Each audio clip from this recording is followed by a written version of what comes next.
Dhanmondi lake মানেও সবসময় উৎসবের একটা আমেজ, আজকেও তার ব্যতিক্রম ছিল না। আমরা আজ গিয়েছিলাম ধানমন্ডি লেকে হাঁটতে। সকালে খাওয়া-দাওয়া করে হাঁটাহাঁটি করা শেষে দেখলাম ওখানে অনেক তাঁবু টানানো হইছে। এইজন্য দেখলাম এইটা আসলে আমাদের বাংলার ঐতিহ্যবাহী একটা পিঠা উৎসব। সেটা হচ্ছিল। এখানে আপনারা গরম, গরম মিষ্টি, ধোয়া ওঠা পায়েস, তারপর বিভিন্ন ধরনের পিঠা, পিঠাপুলি যত ধরনের আছে, ফুচকা সবকিছু পেয়ে যাবেন। এখানে কিন্তু নাম জানা নাম জানা অনেক ধরনের পিঠা আছে। আমি এত নামও জানি না। এত সুন্দর, সুন্দর পিঠা আর এত কালারফুল দেখেই লোভ হচ্ছিল খাওয়ার জন্য।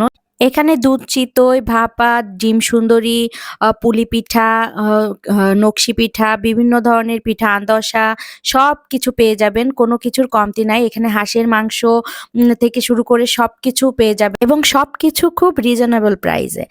এখানে কিন্তু পাটিসাপটা পিঠার অনেক ধরনের ভ্যারাইটিস দেখলাম। বিভিন্ন কালারফুল, সাথে চিতই পিঠারও অনেক ধরনের ভ্যারাইটিস দেখলাম। কালারফুল বিভিন্ন ধরনের। আর যারা আপনারা পিঠা বানাইতে পারেন না, তারাও কিন্তু এখানে এসে পিঠা বানিয়ে আ বানানোর যে প্রসেসটা এটা দেখে, দেখে পিঠা খেতে পারবেন, বানানোও শিখে যেতে পারবেন।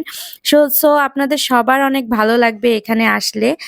এখানে কিন্তু নাগরদোলা, চরকি এগুলাও আছে। আপনারা এগুলাও এনজয় করতে পারবেন।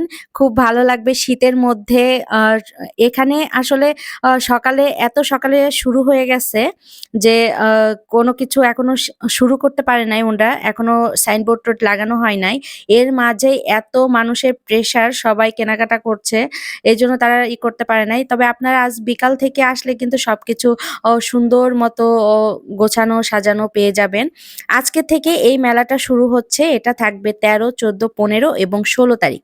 ১৬ ডিসেম্বর পর্যন্ত থাকবে। আপনারা এর মধ্যে যেকোনো সময় আপনার সুবিধা মতো চলে আসবেন ধানমন্ডি লেকে এবং উপভোগ করবেন আমাদের বাংলার ঐতিহ্যবাহী এই সুন্দর মেলা এবং বাংলার যে গৌরব, আমাদের গ্রামের যে ঐতিহ্য, এই পিঠাপুলি উৎসবে এসে আপনারা পিঠাপুলি খাবেন, এনজয় করবেন।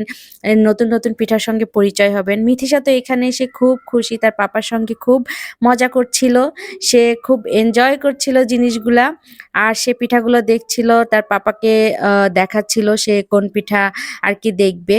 এবং সে কিন্তু দেখিয়েও দিচ্ছিল যে খুব ইয়াম্মি হবে পিঠাগুলা এবং সে জিহ্বা দিয়ে দেখাচ্ছিল যে এটা খুব ইয়াম্মি হবে।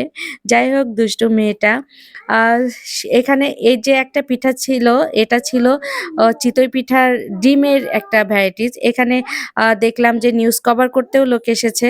যাই হোক আপনারা আসবেন এই ধানমন্ডি লেকে, এর সৌন্দর্য উপভোগ করতে, করতে আপনারা বাংলার ঐতিহ্যবাহী পিঠাগুলো খেতে পারবেন। ভালো থাকবেন। টাটা।